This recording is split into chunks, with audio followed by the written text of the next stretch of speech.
हमने ये कहावत तो सुनी है कि चादर जितनी लंबी हो पैर उतने ही पसारे, यानी कभी भी अपनी हैसियत से ज़्यादा खर्चा ना करें। फिर भी हम में से कई लोग कभी कभी अपनी हैसियत भूलकर ज़्यादा खर्चा करने पे आमादा हो जाते हैं। समाज में झूठी प्रतिष्ठा बढ़ाने के लिए अपनी लाइफस्टाइल पर पैसे बर्बाद करते हैं। आज भी हमारे यहाँ कर्जे ले लेके शादियाँ की जाती हैं, महंगे जेवर, महंगी चीज़ें खरीदी जाती हैं। लेकिन कर्जे की इस दलदल में एक बार इंसान फंस गया तो उसकी क्या दशा होती है, इसका बहुत ही अच्छा विवरण मुंशी प्रेमचंद जी ने अपने उपन्यास गबन में किया है। मुंशी प्रेमचंद जी हिंदी साहित्य कला के बहुत बड़े साहित्यकार हैं।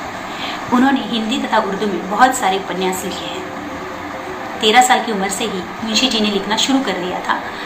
मैंने अभी तक उनकी किताबें तो शायद एक दो पढ़ी हैं, लेकिन चैनल के लिए अगर मैं पढ़ने जाऊँ तो ये मेरी पहली किताब है। गबन की कहानी जालपा के इर्द गिर्द घूमती है। जालपा इकलौती एक संतान है, सदन परिवार से बिलोंग करती है और बहुत ही लाड़ प्यार से पाली गई है। जालपा एक ऐसे भारतीय नारी का प्रतिनिधित्व करती है जिसे आभूषणों के प्रति खासा लगाव है। उसके आसपास हमेशा जेवर और उससे रिलेटेड बातों पे ही चर्चा होती है, तो स्वाभाविक तौर से जालपा को जेवर और खास करके चंद्रहार एक उच्चतम सफलता लगती है। जब अपनी माँ के गले में उसने चंद्रहार देखा और उसने इसकी मांग की तो उसकी माँ ने कहा कि उसके लिए चंद्रहार उसके ससुराल से आएगा। तभी से जालपा के बाल मन में ये बैठ गया है कि शादी के वक्त उसे चंद्रहार मिले। आखिर एक दिन उसकी शादी रमानाथ से की जाती है। रमानाथ मध्यम वर्गीय परिवार से बिलोंग करता है।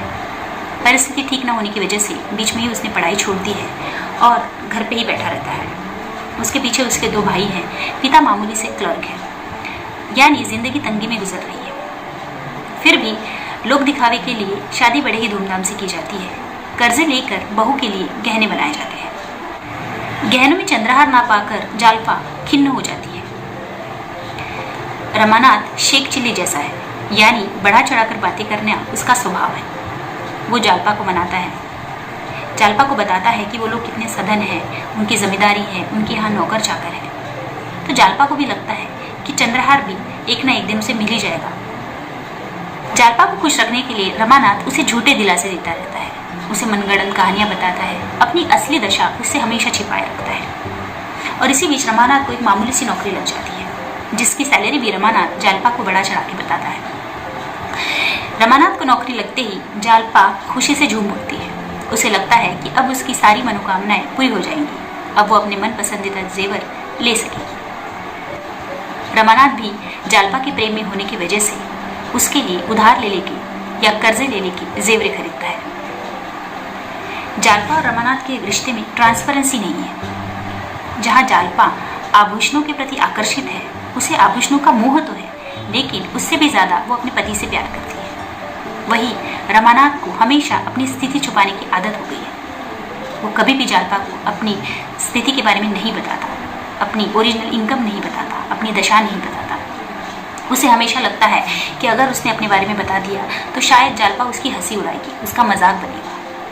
और बस इन्हीं वजहों से उनके बीच में उलझने बढ़ती जाती हैं। इस उपन्यास में आसपास के कैरेक्टर्स भी इम्पोर्टेंट रोल प्ले करते हैं। सबसे ज़्यादा इम्पोर्टेंट रोल है ज़ोहरा और रतन का, लेकिन उन दोनों के कैरेक्टर का यहाँ जिक्र करना ज़रूरी नहीं है, किताब का मज़ा ख़राब हो जाएगा।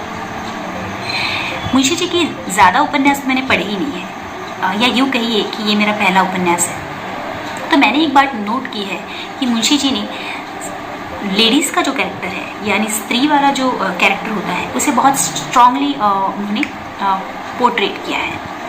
जैसे इंडिपेंडेंसी, वुमेन्स एजुकेशन, इक्वालिटी, इन सारी चीज़ों के बारे में मुंशी जी बहुत अच्छे तरीके से इस किताब में बताते हैं। यानी औरत ने कैसे रहना चाहिए, औरत का स्वभाव कैसा रहना चाहिए, स्त्रियों की मानसिकता क्या रहनी चाहिए, या स्वाभिमानी स्त्री कैसी होनी चाहिए, पतिव्रता स्त्री कैसी होती है, इस सारी चीज़ों के बारे में बहुत ही अच्छे से, बहुत ही डिटेलिंग में उन्होंने इस किताब में बताया है। चाहे वो कैरेक्टर जालपा का हो, चाहे वो रतन का हो, चाहे वो ज़ोहरा का हो, हर एक कैरेक्टर को उन्होंने बहुत ही अच्छे से, बहुत ही बारीकी से इलैबोरेट किया है। वही रमानाथ का कैरेक्टर या जेंट्स कैरेक्टर जैसे हैं, जैसे मेन लीड में रमानाथ आता है, तो रमानाथ का कैरेक्टर शायद इतना डिटेलिंग में नहीं बताया गया है। मतलब उसे अगर हम इमेजिन करते हैं रमानाथ को, तो ऐसा लगता है कि जैसे हम किसी फेकू इंसान को इमेजिन कर रहे हैं। मतलब वो हमेशा ही असली दशा छुपाते रहता है, छोटी छोटी चीज़ों से डर जाता है, और उसमें इतनी भी हिम्मत नहीं है कि वो की गई गलती को एक्सेप्ट करे, अपनी बीवी से खुलकर बात करे। और शायद यही वजह है कि रमानाथ के प्रति हमदर्दी नहीं होती है। मतलब खासकर जब मैं ये किताब पढ़ने लगी तो मुझे ऐसा लगा कि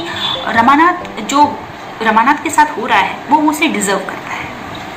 वही जालपा के साथ कहीं ना कहीं ऐसा लगता है कि अन्याय हो रहा है।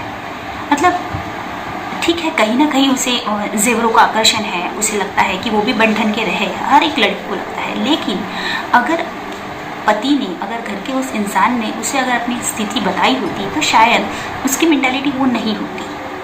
मतलब उसके बुरे वक्त में जालपा ने किस तरह से उसे सपोर्ट किया, किस तरह से उसकी मदद की, कितनी जालपा कितनी चतुर है, कितनी चालाक है, कितनी स्मार्ट है, ये सारी चीज़ें इस किताब में बहुत ही अच्छे से, बहुत ही डिटेलिंग में बताई है। इसके लिए मुझे जालपा का कैरेक्टर बहुत ज़्यादा अच्छा लगा, मुझे रतन का कैरेक्टर बहुत अच्छा लगा, मुझे जोहरा का कैरेक्टर बहुत अच्छा लगा। वही बात करें रमानाथ के कैरेक्टर के बारे में, तो वो मुझे इतना अट्रैक्टिव नहीं लगा। मतलब ऐसा लगता है कि ही डिज़र्व, जो भी हुआ है उसके साथ वो वैसा ही डिज़र्व करता था। तो इन शॉर्ट मुझे यही कहना है कि मुंशी जी के लेखन में मैंने एक बात नोट की है कि वो स्त्रियों के कैरेक्टर को बहुत ज़्यादा डिटेलिंग में बताते हैं, बहुत इलाबोरेट करके बताते हैं, और उनके विचार बहुत ज़्यादा पुढ़ारवादी है, पुढ़ारमतवादी जिसे हम मराठी में बोलते हैं वो है। मतलब वो इंडिपेंडेंसी, वुमेन इंडिपेंडेंसी को बहुत ज़्यादा प्रमोट करते हैं। बस आज के लिए इतना ही। मुझे लगता है कि मैंने बहुत ज़्यादा डिटेलिंग में कंसेप्ट को मतलब बहुत ज़्यादा इलाबरेट कर लिया। एक्चुअली मुझे इतना नहीं बोलना चाहिए था, ठीक है कोई बात नहीं। ये स्क्रिप्टेड नहीं था बेसिकली। और मैं चाहूँगी कि आप भी इस बुक को पढ़िए, और पढ़ने के बाद आपको कैसी लगी प्लीज़ मुझे कमेंट सेक्शन में बताइए। मैं हूँ दिव्या, और दिव्या एरिया टॉक्स में मैं मिलूँगी आपको अगले वीडियो में। तब तक के लिए बाय बाय, टेक केयर।